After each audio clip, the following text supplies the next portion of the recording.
This may be the best football season Texas has had since 2009. They are a team that has talent across the board and have been tested multiple times throughout the season. This team feels special and has all the tools to put together a national championship winning season. Will they be able to? This is how Texas made the college football playoff. This is the Road to the Playoff, Texas edition. But before we get into this, if you enjoy college football content like this, make sure to leave a like and subscribe. I am planning to release a video every day from now until Christmas. Also, let me know if you think the committee got the rankings right and who wins the national title in the comment section below. As Texas entered year 3 of the Steve Sarkisian era, there were a lot of questions. Texas went 13-12 in the first 2 years under Sarkisian, but continued to recruit at a high level and bring in great players. Many wanted to hit the panic button after a 5-7 season in 2021, but they trusted the process as Sark almost led them to an upset win over Alabama, and they blew Oklahoma out, giving Oklahoma its biggest shutout loss in school history in Red River last year. But inconsistently plagued the Longhorns the rest of the season, going 4-3 from then on, en route to finish 8-5. Sarkisian's offense has always been a star attraction. It attracted talent with his first recruiting class headlined by Jatavion Sanders and Xavier Worthy, who instantly became 2 of Texas's best and flashiest offensive weapons. They also added important players on the offensive line throughout the years. They also put together a strong defense as well that was ranked as one of the nation's best earlier this year. But the biggest addition might have been adding former 5-star recruit Quinn Ewers via the transfer portal. Ewers was viewed as one of the greatest quarterback recruits of all time and originally committed to Texas before they fired Tom Herman. He would eventually decide to flip his commitment to Ohio State and reclassified graduating high school early. After 1 year at Ohio State and being buried on the depth chart, Ewers decided to enter the transfer portal. Ewers believed in Sark's vision and what he was putting together down in Austin and decided to transfer back home. Ewers played well last year but dealt with injuries throughout the season and looked to put together an even better season this year. The Longhorns entered the season with high expectations, and many wondered whether this would finally be the year. They returned 10 of the starters on offense and 6 starters on defense. Tackle Kelvin Banks was named a freshman All-American by the FWAA, and Phil Steele ranked the unit 4th best in the country. On defense, they returned Jalen Ford, last year's tackle leader, and added Anthony Hill, who was the #1 linebacker in the 2023 recruiting cycle. They were viewed as the best defense in the Big 12. This year was viewed as a year where they could put it all together, but also was viewed as a year where the pressure could come back to haunt the program and lead to another disappointing season. Texas started off the year strong, beating Rice 37-10, with Ewers throwing for 260 yards and 3 touchdowns, finding Jonathan Brooks on a 37-yard passing touchdown to open up the season. This would be a preview to how important of a player Brooks would become for most of the season. But then came their biggest test of the season when they traveled down to Tuscaloosa to take on number 3 Alabama. Last year, Bama came into Austin and beat the Longhorns after a few controversial calls. Texas seemed in control of the game until Ewers went down with an injury, and that took all the air out of Texas, yet they almost still pulled off the upset. In the end, they came up short, losing 20-19. Yet while they came up short, it showed that the Sarkisian regime was on the right track, bringing Texas back to the national title conversation. But going into this year's matchup, the Longhorns were looking for revenge and to prove the world that they were the real deal. Ewers connected with Xavier Worthy for a 44-yard passing touchdown to take an early lead, 10-3, and went into halftime up 13-6. Alabama would take the lead late in the third quarter when Jalen Milroe found Jermaine Burton on a 49-yard passing touchdown to enter the fourth up 16-13.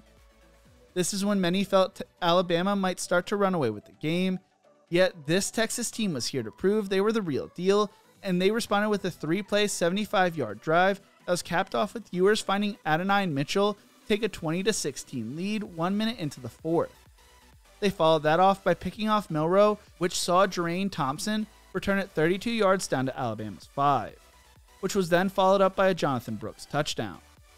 Alabama responded with a touchdown of their own, but Texas would put the Crimson Tide in a chokehold with their own 7-play 75-yard touchdown drive, which saw Ewers find Mitchell on a 39-yard passing touchdown. Texas then forced Alabama to punt, and they would never let the Tide see the ball again, putting together a 12-play drive that took the final 7 minutes off the clock, to finish their season-defining win in Tuscaloosa, 34-24. The following week, the Longhorns found themselves in a 10-10 game heading into the fourth against Wyoming, while some teams, and maybe previous Texas teams, would have let that turn into an upset bid. This Longhorn team put up 21 points in the fourth quarter to win 31-10 to move to 3-0. They would then beat Baylor 38-6 and then number 24 Kansas 40-14 to head into Red River undefeated and the school's best start since 2009. Heading into this year's game, 5 of the last 6 matchups were decided by 1 score or less, and this year would be no different. The Longhorns would fall to Oklahoma 34-30 and fell to number 8 in the rankings. Texas began to struggle and sophomore quarterback Quinn Ewers took a hard hit and left the game with a shoulder injury against Houston. Texas kept winning though, but not as dominantly as previous, only beating Houston 31-24, BYU 35-6, number 23 Kansas State 33-30 in overtime, TCU 29-26, and Iowa State 26-16. I want to elaborate more on the Kansas State game and how it showed this year's team was different than years past. While some may point to say this game showed how vulnerable this team was, I look at it in a different way. It continued to show how this team was different. This could have easily ended in an upset, subsequently ending the Longhorns' bid for the college football playoff, but this team did not allow it. Kansas State and Texas came into the game as part of a 5-way tie for first place in the Big 12. Texas held as many as a 20-point lead, but a late scoring spurt by Kansas State closed the gap. After Kansas State scored its third touchdown in a 143-second span, they botched the extra point, leading to a 27-27 tie with 12:37 left in the fourth quarter. Texas eventually retook the lead with a 34-yard field goal before Kansas State got 2 chances again to tie the game. The Wildcats missed a 27-yard field goal with 1:45 left, but they made a 45-yard field goal with 1 second remaining in regulation to force overtime. Texas could only get a field goal in their first overtime possession to take a 33-30 lead. On its overtime possession, Kansas State quickly reached the Texas' 6. After a short run and 2 incomplete passes, the Wildcats were left with a 4th down decision, and Wildcats head coach Chris Kleiman opted to go for the win. The Texas rush was too much, and they forced Will Howard to force a throw-off, ending the game. After the game, Sark told the media, "Versatility, resilience, perseverance. Those are all qualities championship teams have. They can make a play at critical moments." This was the first overtime win of the Sark era after they fell to Kansas in 2021 and Texas Tech in 2022. They closed out the regular season with a 57-7 win over Texas Tech and entered the Big 12 title game with all the momentum in the world. It was the first time they were playing for the title game in the past decade. Sark gave credit to the culture change at Texas, saying, "It's been a heck of a journey.